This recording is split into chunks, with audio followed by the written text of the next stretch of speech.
வணக்கம் நண்பா. நம்ம இன்றைக்கி எங்கே வந்திருக்கோம் அப்படின்னு பார்த்தீங்க அப்படின்னா, காங்கேயத்திலிருந்து வரதம்பாளையத்தில் லொக்கேட் ஆகிருக்க வரம் கார்டனுக்கு தான் வந்து நம்ம இன்றைக்கி வந்து ரூஃபுக்கு வந்து எலக்ட்ரிக்கல் பைப் வந்து வைக்க வந்திருக்கோம். கஸ்டமர் பார்த்தீங்க அப்படின்னா நம்ம வீடியோ பார்த்துட்டு இந்த மாதிரி கால் பண்ணியிருந்தாங்க. இந்த மாதிரி காங்கேயத்தில் வந்து வரதம்பாளையத்தில் 2 சைட் வந்து வேலையாகிட்டு இருக்குது, இந்த மாதிரி எலக்ட்ரிக்கல் அண்ட் ப்ளம்பிங் வந்து எங்களுக்கு பண்ணித்தர முடியுமா அப்படின்னு சொல்லி கேட்டிருந்தாங்க.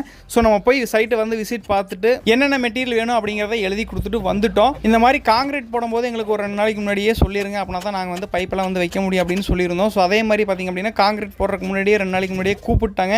இந்த மாதிரி வந்து காங்கிரீட் போடுறாங்க அப்படின்னு சொல்லிட்டு நம்ம வந்து 2 நாளைக்கு முன்னாடியே போய் 6 மணிக்கே நேரமாக போயிட்டு வந்து பார்த்திங்கன்னா 4 பேர் போயிருந்தோம். ஸோ ஒரு 10 மணிக்குள்ளே முடிச்சிடலாம் அப்படிங்கிற மாதிரி நினச்சிக்கிட்டு போயிருந்தோம். ஆனால் அங்கே பார்த்திங்க அப்படின்னா 3-4 மணி ஆயிடுச்சு.